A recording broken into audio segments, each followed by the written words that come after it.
The night it aired, I didn't even plan to watch. I was halfway through deleting his number when the notification popped up. Your app is trending on Twitter. I thought it was a joke. Then I saw him, suit pressed, smile polished, standing on that stage, calling my code his idea. He said we built the next big thing in mental health tech. Except there was no we anymore. He ghosted 6 months ago, right after draining the last $200,000 from our joint account. And now there he was, pitching my dream to the sharks like I never existed. But what he didn't know is that I had already recorded something for the producers. A little truth bomb, scheduled to air right after his pitch. So while America was watching him sell eyes, I was about to expose a contract breach, live on national television. That's how it started, not with a meeting or a fight, but a broadcast. And if you think this story ends with an apology, you don't know tech founders. When it first aired, I wasn't even planning to watch. My phone was somewhere under a pile of invoices and old prototypes, and I was halfway through deleting the last messages I'd ever gotten from him. Then a text from a former investor popped up. Your app's on TV right now. Channel 7. Check this out. At first, I thought it was some rerun of a tech founder documentary, one of those feel-good from garage to glory things. But when I turned on the TV, the studio lights hit his face, and my stomach just dropped. It was him, Ryan Mercer, standing under the bright stage lights, wearing that same tailored suit he used to save for investor meetings. Only this time, he wasn't pitching our app. He was pitching his. He called it MindSync. Same interface, same tagline, even the same demo video I'd filmed on my old Canon in our co-working space 2 years ago. The only difference was that my name, my logo, and my existence had been wiped clean. The camera panned across the judges. They looked impressed. Ryan had always been the smooth talker, the one who knew how to fill a room. I could already hear the applause coming. I didn't even notice that I was shaking until my coffee mug slipped out of my hand and shattered against the floor. For a second, I just stared at the screen, completely still. Then the anger hit, fast and sharp. The story of how we got there didn't begin on television. It began 3 years earlier, in a cramped co-working office in downtown San Francisco that smelled like burnt espresso and ambition. I was 26, a software engineer with a half-finished master's degree and a head full of ideas about mental health tech. Ryan was the marketing guy, 30, loud, confident, always one conversation away from a new investor. He'd pitched me on the idea after a startup networking night. You build it, I'll sell it, he said, flashing that perfect grin that always made people believe he knew exactly what he was doing. 50-50 partnership. Equal credit, equal cut. Back then, I didn't know how dangerous those words could be. We worked nonstop. I coded through nights, running on energy drinks and leftover takeout, while he chased investors during the day. We built something real, an app that tracked mood patterns, used behavioral data to suggest therapy exercises, and connected users to licensed professionals. It wasn't perfect, but it worked. Our first investor check was small, 20 grand, but it was enough to keep the servers running and buy a decent logo design. Ryan handled the business paperwork. I trusted him too. Every time I asked to review the contracts, he told me not to stress. You're the genius here, he'd say. Let me deal with the boring stuff. And I let him, because I wanted to believe we were a team. Within 6 months, we landed a big investor, a venture fund that specialized in wellness startups. 2 partners flew in from New York, sat across from us in a glass-walled conference room, and wrote a check for $200,000. I can still remember the sound of the pen scratching across the paper. That night we celebrated with cheap champagne on the rooftop of our office building. Ryan toasted to the future, promising that this was just the beginning. But I should have paid attention to what he did after the toast. While I was talking to the developer we'd just hired, Ryan was on his phone, emailing someone. I caught a glimpse of the subject line. Account setup. A few days later, the transfer came through, $200K wired to a new account under the company name. I assumed it was a business account. I assumed a lot of things back then. For a while, everything looked fine. We hired a small team. The app launched in beta. Tech blogs picked it up, calling it the future of emotional intelligence software. We were exhausted but proud. Then the money started disappearing. Subscriptions weren't covering costs yet, but the spending kept growing. New furniture, new equipment, client dinners that I wasn't invited to. Whenever I asked, Ryan brushed it off. "You have to spend money to make money," he said. "Trust me." He started showing up late, stopped checking the code, Missed product meetings. then he missed payroll. When our lead developer quit, I confronted him. "Where's the rest of the funding?" I asked. He didn't even look guilty. He just sighed, slid his hands into his pockets, and said, "Relax. It's handled." A week later, he stopped coming to the office entirely. His email auto-replied that he was on leave. His number went straight to voicemail. I tried everything: emails, texts, even messages through mutual friends. Nothing. It was like he'd vanished. The last transaction from the company account was a wire transfer to a new LLC I'd never heard of. That was the day I realized he'd taken everything. The servers went dark 2 months later. I sold my laptop to pay rent. Investors wanted answers I didn't have. I tried to explain that I was blindsided, that I never had access to the business accounts, but in the startup world, explanations don't matter. Results do. I remember packing the last of our branded merchandise, a few hoodies, some flyers, and a broken neon sign that used to say, "Mind in Sync." I couldn't even look at it. I moved back to a studio apartment in Oakland and started freelancing again, building apps for other people. Each new project felt like penance for being naive enough to trust him. Then, about 6 months later, a friend from the tech scene sent me a link. "Look familiar?" she asked. I clicked. The headline read, "Promising founder Ryan Mercer to pitch his wellness app on national TV." My throat went dry. The promo clip showed a slick new logo, but the interface behind it was unmistakably mine. The same design system, the same mood-tracking dashboard, the same color scheme. I sat there staring at the screen, barely breathing. For the next few days, I tried to convince myself that it couldn't be the same codebase. Maybe he rebuilt it from scratch. Maybe it was coincidence. But I knew better. Every engineer knows their own fingerprint. By the time the episode aired, I had already made a decision. If he wanted to pretend I didn't exist, I'd remind him. Not by shouting, not by lawsuits or angry posts online, but by something cleaner. Something permanent. Because if he was going to stand on that stage and sell my work to the world, then the world deserved to know who actually built it. And I already knew exactly how I was going to make that happen. I didn't sleep that night. The promo clip kept looping in my head, every frame of it. The camera loved him, the crowd laughed at his jokes, and the way he said, "I built this app to help people," made my skin crawl. By morning, I'd already gone through every folder I'd ever saved. I dug up the old Git commits, the pitch deck drafts, even the email where he'd asked me to remove my name from the splash screen for testing purposes. I kept opening and closing them, wondering how I could have missed the signs. People always think betrayal hits like a car crash, sudden, loud, over in a second. It doesn't. It's quieter than that. It starts with excuses you believe because you want to, and by the time you realize what's happening, you're already standing in the wreckage. I spent the next few days researching everything about intellectual property rights, founder agreements, and contract law. Every forum post and blog said the same thing. If your name's not on the legal paperwork, you're basically invisible. I remembered the day we'd registered the company. Ryan filled out the forms online while I was debugging code on my laptop. I didn't even look up when he asked how to spell my last name. Later he said he'd handle the paperwork at the notary. I never saw the final version. That mistake kept replaying in my head. By the third night, I started digging into public filings. The state's business registry showed the company dissolved 6 months ago, right after he disappeared. But there was another listing under a nearly identical name, created the same week. His new company. Same address, same industry, same mission statement. I stared at the screen for a long time, then laughed. Not because it was funny, but because it finally made sense. He hadn't stolen the product. He'd stolen the company itself. For a few days, I let myself spiral. I deleted old messages, blocked his number, and swore I was done with startups forever. But deep down, I knew I wasn't. I'd built too much to just walk away. So I started small.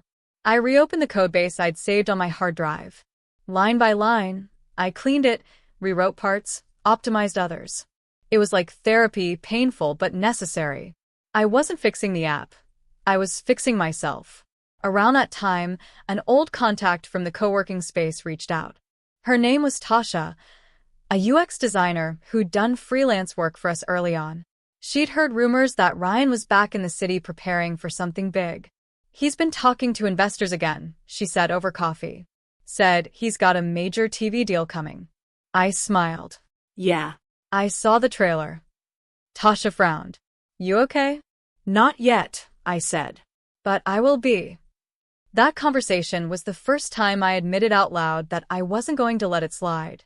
I didn't know how yet, but I knew there had to be a way to prove what he'd done. Over the next week, I called a friend who worked in media law. I told him I needed general advice, nothing formal.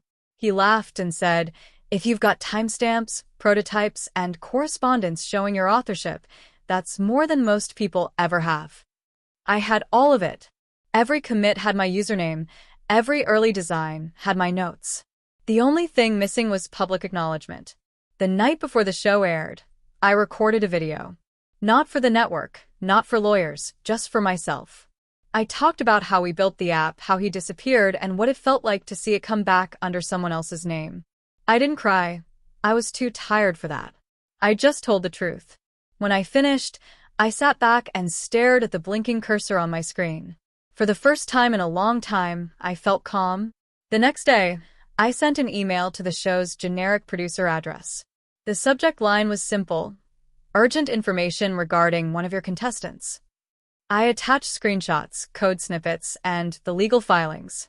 I didn't expect a response, but they replied within 2 hours. They asked for details, names, dates, proof of ownership. They said the claims were serious and would be investigated before airing. I provided everything they asked for. 2 days later, they sent another email. Would you be willing to record a short statement for context? That was the moment I realized they believed me. I re-recorded the video, shorter this time, just facts. I didn't ask them to cancel his appearance. I didn't even mention revenge. I simply said I co-founded the company, that my partner took the funds and disappeared, and that the technology he was about to pitch was not solely his. When I hit send, I felt an odd mix of relief and fear. Relief that someone might finally listen, fear that he'd somehow find out and twist it against me again. A week later, a producer confirmed the clip would air during the post-pitch segment for transparency. That was their word. Transparency. I thought about that word a lot while I waited. When the episode finally aired, I didn't throw a party.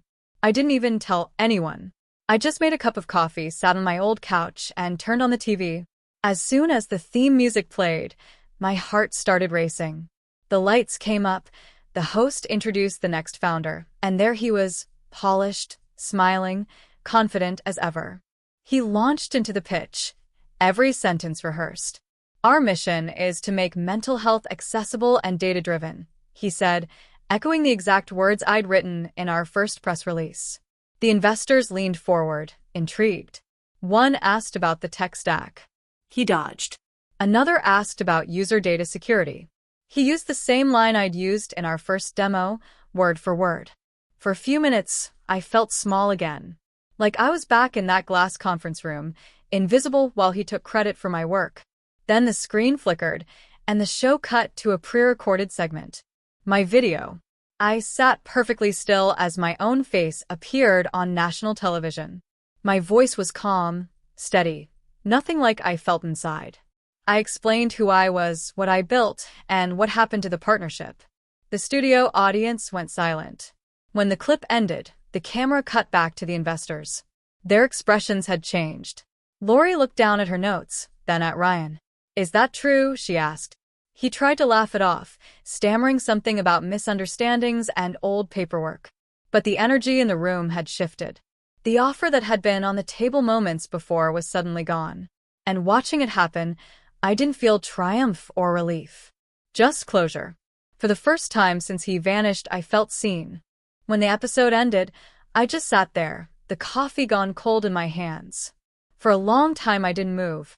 The silence in my apartment felt heavy, like the air itself was waiting for me to react. I thought I'd feel a rush, maybe vindication, but mostly I felt empty. My phone started buzzing a few minutes later. First came texts from friends who recognized me, then a flood of messages from people I didn't even know. Some were cheering me on, others asking for interviews. I ignored them all and opened my laptop. The clip was already trending. Someone had clipped my statement from the show and posted it with the caption, "The real founder speaks." Within an hour, it had 500,000 views. By morning, reporters were digging into every detail. They found the old company filings, the date he vanished, the new registration under his name. They even found cached copies of our early website, complete with my name on the footer. It didn't take long for the story to explode. Ryan went silent online. The show issued a statement saying they were reviewing the segment. The investors released a joint message about due diligence. The internet, of course, turned it into a spectacle. Memes, threads, think pieces about startup ethics, it was everywhere. At first, I tried to hide from it. I muted notifications, avoided reading comments, and focused on my code. But the more I tried to disappear, the more it followed me. A journalist from a major tech magazine emailed, asking for an interview. She said she wanted to highlight the problem of stolen startups and give voice to the people behind the ideas. Part of me hesitated.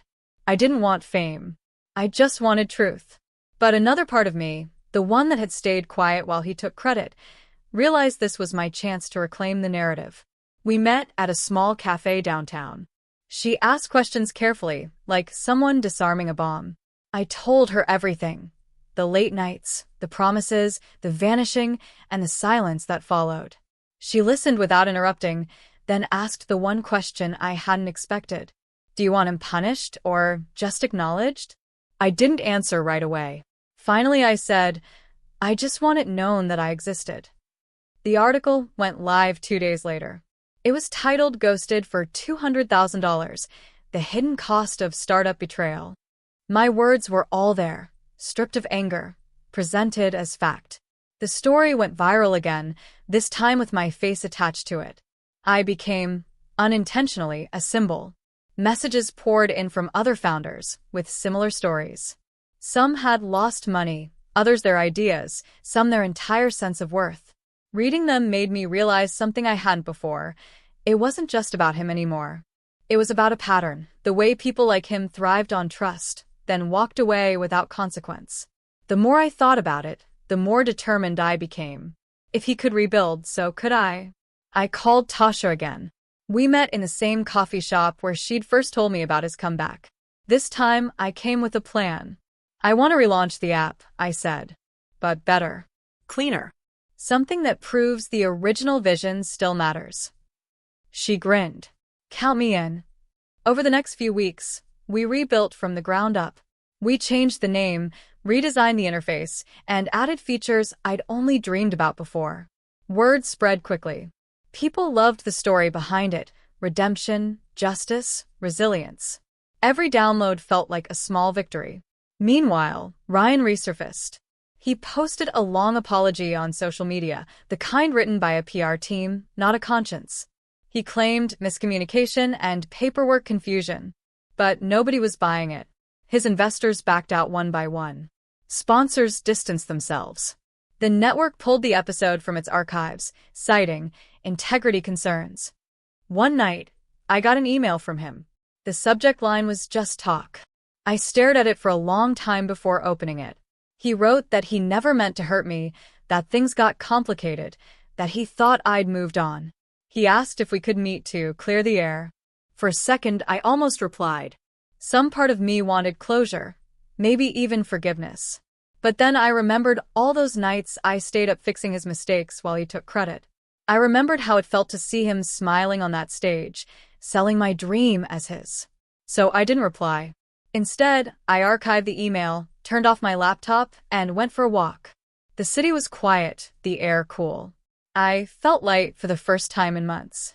By the time I got home, the inbox had filled again, but this time it was different. A producer from a new streaming docuseries wanted to feature the story. They weren't interested in drama.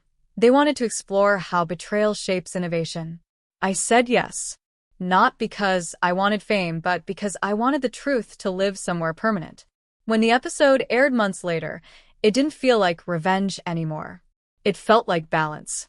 The show highlighted how ideas are born, stolen, and reborn again. My part came near the end, calm, reflective, almost detached. They asked me one last question on camera. If you could say one thing to him now, what would it be? I thought for a moment and said, "Thank you. You taught me what I never wanted to become."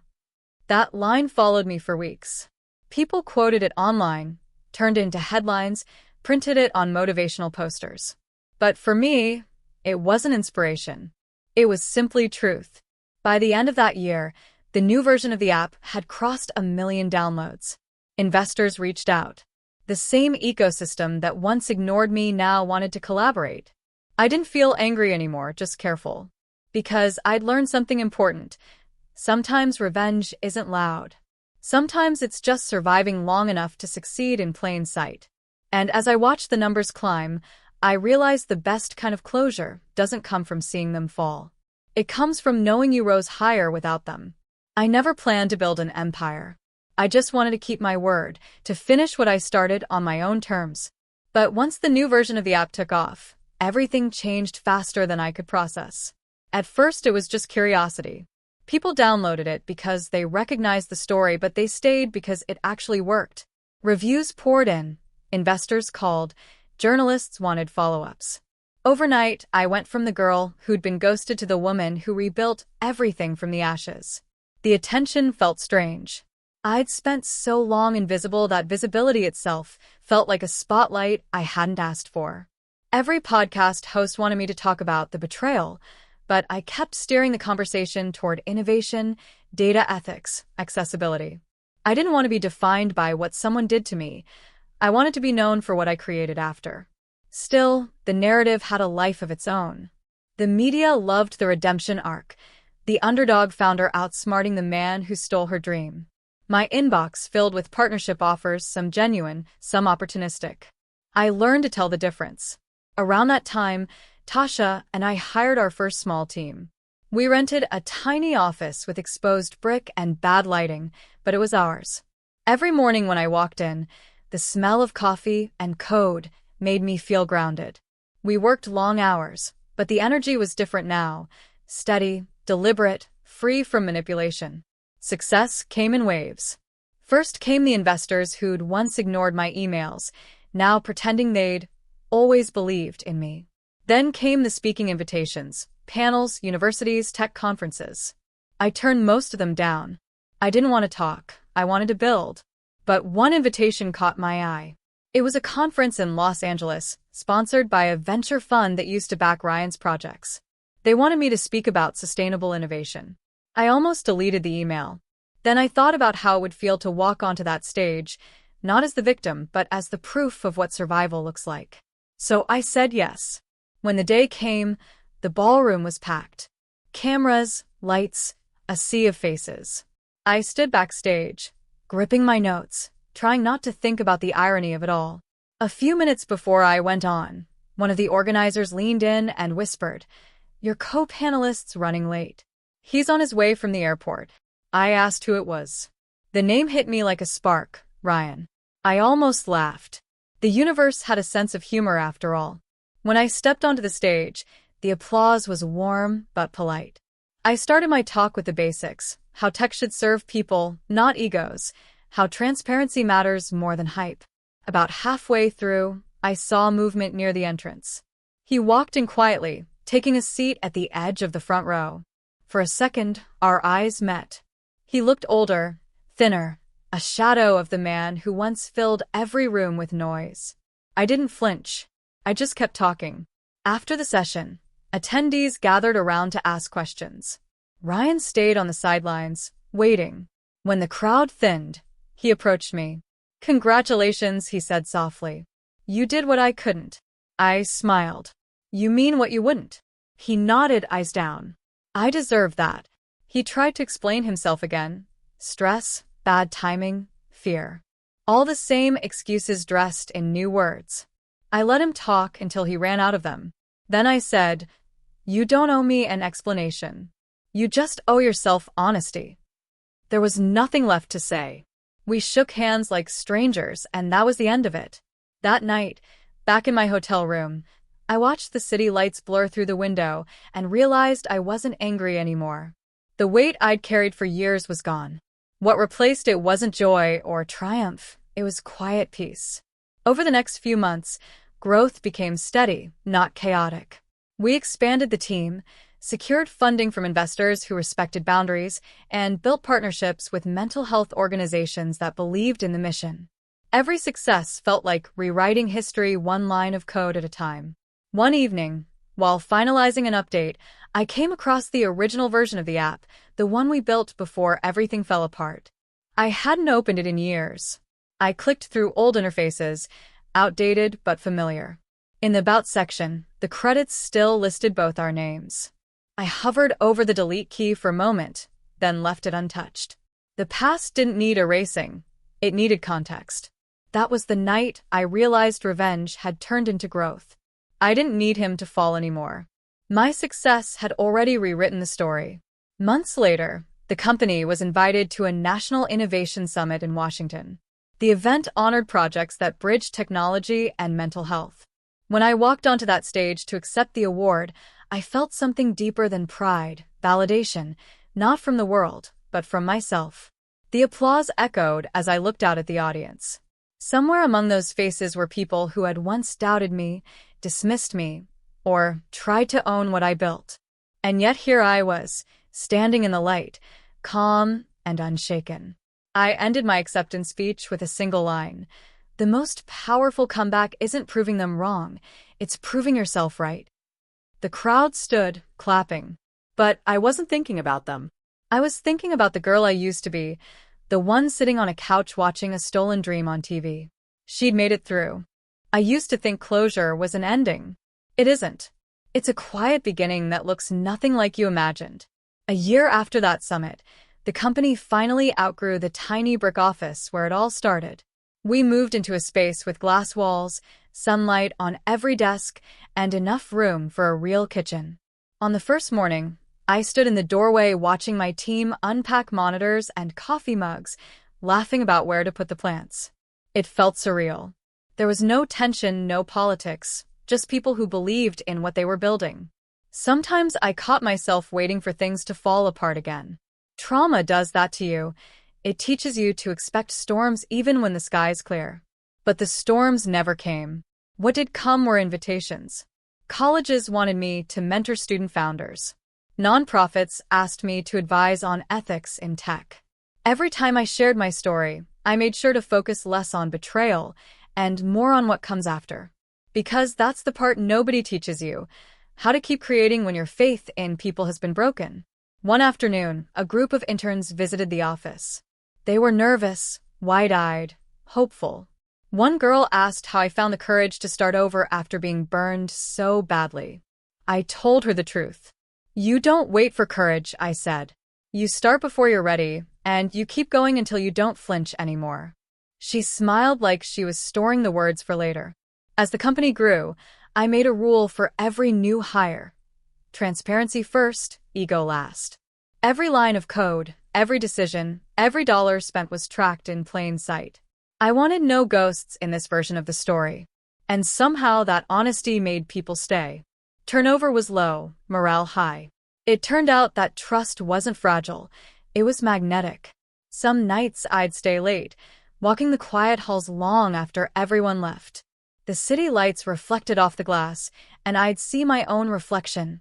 Older, steadier, finally at peace. The past no longer felt like a wound. It was just a scar, proof that healing had happened. Around that time, an email came from an address I didn't recognize.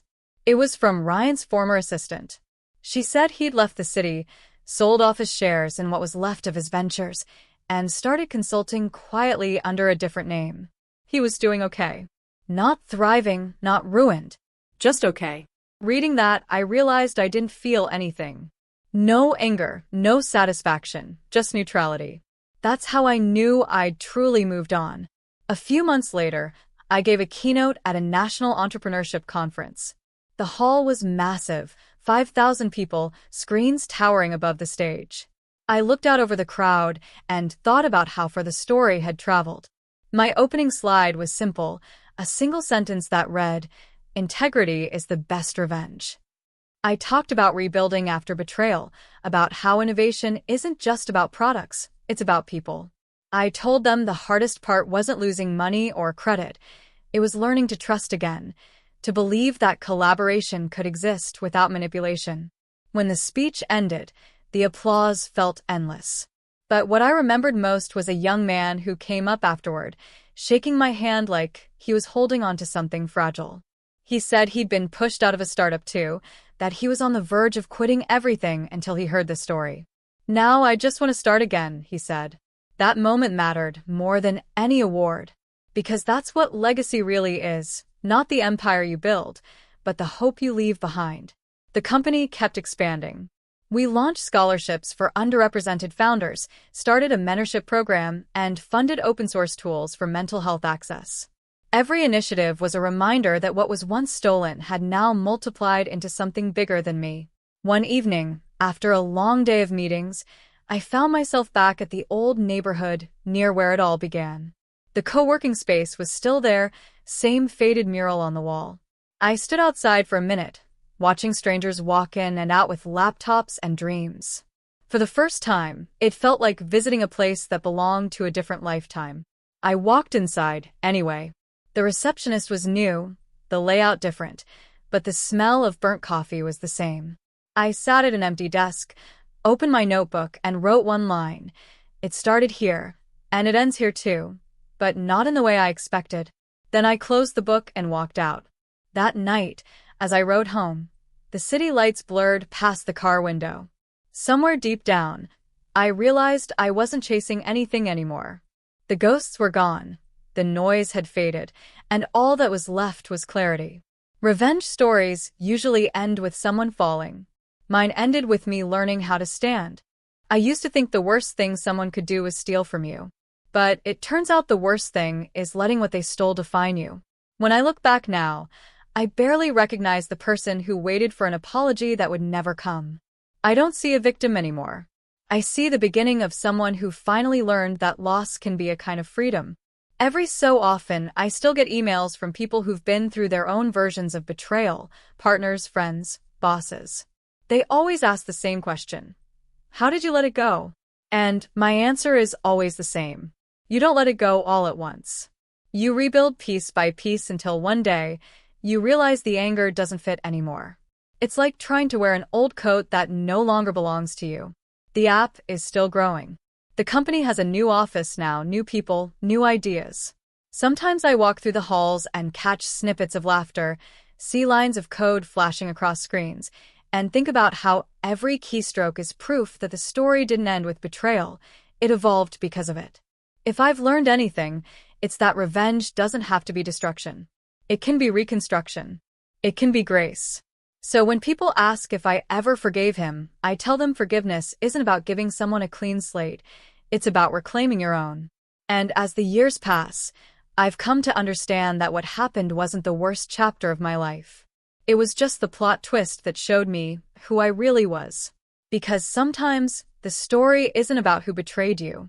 It's about who you become after.